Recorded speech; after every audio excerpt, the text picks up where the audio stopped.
택배 하나가 한 여자의 인생을 완전히 바꿔놓았습니다. 그 안에는 3년간의 거짓말이 담겨 있었어요. 56세 영희. 그녀는 서울 강남에서 인테리어 회사를 운영하는 성공한 사업가였습니다. 하지만 그녀의 삶이 항상 화려했던 건 아닙니다. 20대에 결혼했다가 남편의 사업 실패로 이혼했어요. 혼자 아이를 키우며 밑바닥부터 시작했습니다. 새벽 5시에 일어나 밤 12시에 잠드는 생활을 20년간 이어왔어요. 그러다 3년 전 한 비즈니스 모임에서 재혁을 만났습니다. 당신처럼 강한 사람 옆에서 배우고 싶어요. 그의 따뜻한 말에 조심스럽게 마음을 열었어요. 1년간의 연애 끝에 결혼했습니다. 영희는 처음으로 안정감을 느꼈어요. 결혼 후에도 재혁의 출장은 잦았습니다. 이번 계약만 성사되면 우리 회사도 함께 성장할 거예요. 영희는 의심하지 않았어요. 오히려 남편의 사업을 조용히 지원했습니다.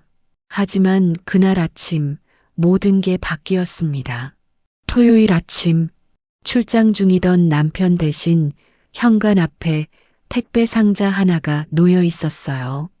받는 사람은 재혁, 보낸 사람 나는 공란이었습니다. 영희는 상자를 열었습니다. 안에는 작은 저장 장치와 메모 한 장. 당신이 찾던 자료입니다. 회사 서류겠거니 생각하며 컴퓨터에 저장 장치를 꽂았어요. 화면이 켜지는 순간 세상이 멈췄습니다. 재혁이 여러 여성들과 함께 웃고 있었어요. 호텔 로비, 레스토랑, 침실 똑같은 미소, 똑같은 포즈. 하지만 모두 다른 여자들과 함께였습니다. 영희의 손이 떨렸어요. 첫 번째 사진, 두 번째, 세 번째, 모두 낯선 여자들이었습니다. 영상 파일을 클릭했어요. 화면 속 재혁은 한 여자에게 반지를 끼워주고 있었습니다. 당신이 내 인생에서 가장 소중한 사람이야. 결혼하자. 영희는 노트북을 덮었어요. 가슴이 터질 것 같았습니다. 하지만 이상한 점이 하나 있었어요. 다시 파일 목록을 확인했습니다. 맨 아래 폴더명, 전처. 안에는 한 통의 편지가 있었습니다. 당신에게 이 증거 자료를 보냅니다. 저는 김민정, 그 사람의 전처예요. 아니, 전처 중 한 명이겠죠. 그는 결혼 사기꾼입니다. 저는 5년 전 그를 만나 6개월 만에 모든 걸 잃었어요. 2년 동안 그를 찾았고 당신이 또 다른 피해자라는 걸 알았습니다.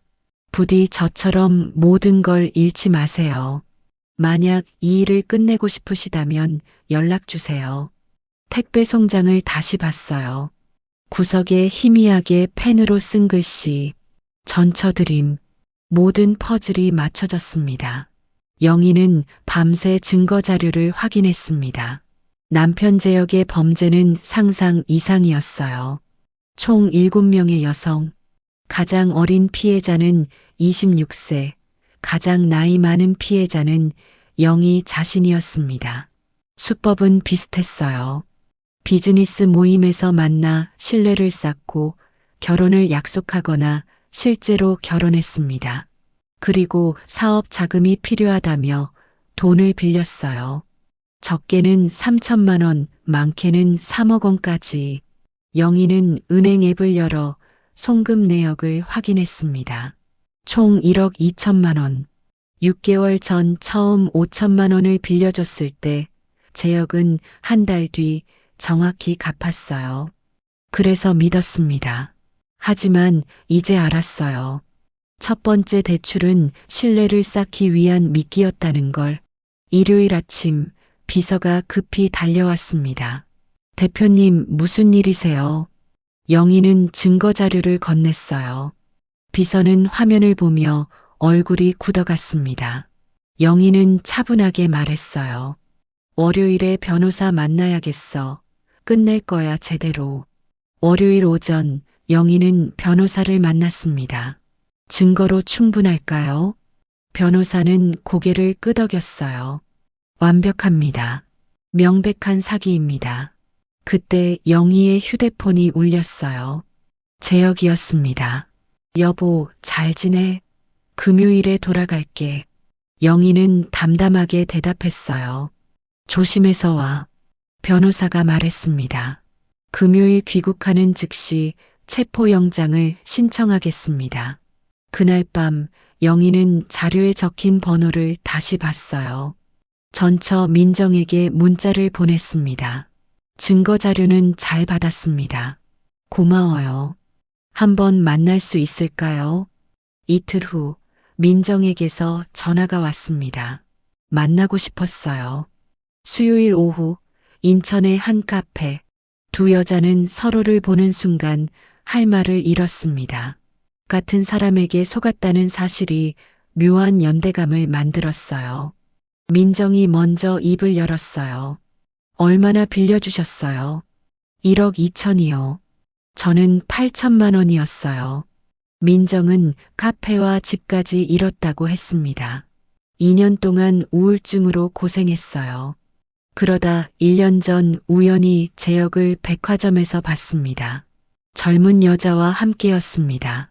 그때 결심했어요. 더 이상의 피해자를 막겠다고. 민정은 가방에서 서류를 꺼냈습니다. 다른 피해자 5명의 연락처예요. 모두 같은 피해를 당한 분들입니다. 영희가 민정의 손을 잡았어요. 함께해요. 우리 모두. 그날 밤 영희는 5명의 피해자에게 전화를 걸었습니다. 첫 번째, 32세 회사원 지은. 그 사람을 어떻게 아세요? 저도 피해자예요. 금요일에 그 사람이 체포될 거예요. 함께 하실 수 있으세요? 지은의 목소리가 떨렸어요. 저도요? 저도 할 수 있나요? 영희는 밤새 모든 피해자에게 연락했습니다. 모두 같은 반응이었어요. 놀람, 분노, 그리고 안도감. 목요일 저녁 7명의 여성이 영희의 회사 회의실에 모였습니다. 나이도 직업도 사는 곳도 달랐지만 한 가지는 같았어요. 모두 재혁에게 속았다는 것. 영희가 말했습니다. 내일 그 사람이 체포되면 기자회견을 열 거예요. 한 피해자가 물었어요. 얼굴이 나오는 건가요? 영희는 단호하게 대답했습니다. 저는 얼굴을 공개할 거예요. 부끄러운 건 우리가 아니에요. 저 사람이에요. 우리는 사랑했을 뿐이에요. 잠시 침묵이 흘렀어요. 민정이 손을 들었습니다. 저도 나가겠어요. 지은도 다른 피해자들도 하나둘 손을 들었습니다. 결국 7명 모두가 함께하기로 결정했어요. 금요일 오전 인천국제공항. 재혁은 여유롭게 입국장을 걸어 나왔습니다. 김재혁 씨 맞으십니까? 결혼 사기 및 상습 기망죄로 긴급 체포합니다. 재혁의 얼굴이 굳었어요. 같은 시각 영희는 변호사에게서 연락을 받았어요. 체포됐습니다. 오후 2시 서울지방경찰청 기자회견장. 7명의 피해자들이 단상에 올랐습니다. 영희가 마이크 앞에 섰어요. 저는 김재혁의 결혼 사기 피해자 이영희입니다. 오늘 이 자리에 선 이유는 더 이상의 피해자가 나오지 않기를 바라는 마음에서입니다. 영희의 목소리는 떨리지 않았어요. 결혼 사기는 단순히 돈을 빼앗는 범죄가 아닙니다. 사람의 마음을, 신뢰를, 미래를 빼앗는 범죄입니다. 저희는 부끄럽지 않습니다. 잘못한 것도 없습니다. 저희는 그저 사랑했을 뿐입니다. 기자회견은 1시간 넘게 이어졌습니다. 그날 저녁 모든 뉴스가 이 사건을 다뤘어요. 영희의 휴대폰에 수많은 메시지가 도착했습니다. 저도 피해자입니다. 용기 내서 신고하겠습니다. 고맙습니다. 덕분에 힘을 얻었어요. 영희는 메시지를 하나하나 읽으며 조용히 눈물을 흘렸습니다. 일주일 후 경찰에서 연락이 왔습니다. 확인된 피해자가 7명에서 12명으로 늘었어요. 총 피해액은 100억 원 이상이었습니다. 재혁의 실제 신분도 밝혀졌어요. 전과 오범, 다른 이름으로도 활동했습니다. 영희는 새로 확인된 피해자들과 통화했어요. 그중 한 명은 10년 전 피해자였습니다. 저는 아직도 그 일에서 벗어나지 못했어요. 혼자 너무 힘들었어요. 영희는 깨달았습니다. 이건 본인만의 문제가 아니었어요. 훨씬 더 많은 사람들이 고통받아왔습니다. 목요일 법무법인 사무실에 12명의 여성이 모였어요. 모두가 비슷한 수법으로 당했습니다. 영희가 말했어요. 우리 함께 피해자 지원 단체를 만들어요. 같은 고통을 겪는 사람들을 돕는 거예요. 여성들이 고개를 끄덕였습니다. 그날 저녁 사무실에서 비서와 대화를 나눴어요. 대표님, 힘들지 않으세요? 영희는 창밖을 바라봤습니다. 힘들어. 근데 말이야, 나 후회 안 해. 사랑했으니까. 진심으로 사랑했으니까. 그게 거짓말이었다는 게 슬플 뿐이지. 내가 사랑한 건 후회하지 않아. 3개월 후 변호사에게서 전화가 왔어요. 모든 법적 절차가 마무리됐습니다. 영희는 조용히 소식을 받아들였어요. 이제 정말 끝났구나. 그날 저녁 12명의 피해자들이 함께 식사를 했습니다. 민정이 제안했어요. 우리 축하하는 자리로 만들어요. 각자 앞으로의 계획을 이야기했어요. 민정은 새로 카페를 시작한다고 했습니다. 지은은 새로운 사랑을 시작했다고 고백했어요. 영희가 와인잔을 들었습니다. 우리의 새로운 시작을 위해.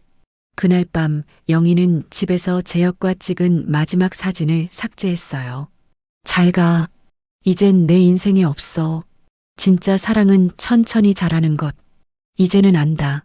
나를 먼저 사랑하면서 천천히 가는 것을. 창가에 선 영희. 서울의 야경이 반짝였습니다. 택배 하나로 모든 게 시작됐어. 그 거짓말이 끝났고 새로운 내가 시작됐어. 고마워. 덕분에 진짜 나를 찾았어. 여기까지가 영희의 이야기였습니다. 택배 하나로 시작된 진실. 그 안에는 거짓말도 있었지만 용기도 함께 담겨 있었어요. 영희는 무너지지 않았습니다. 그리고 혼자가 아니었어요. 사랑은 잘못이 아닙니다. 믿음도 잘못이 아니에요. 다만 그것을 악용한 사람이 잘못된 것뿐입니다. 오늘 이야기가 도움이 되셨다면 좋아요 버튼으로 응원해 주세요. 구독과 알림 설정을 해두시면 새로운 이야기를 가장 먼저 만나보실 수 있어요.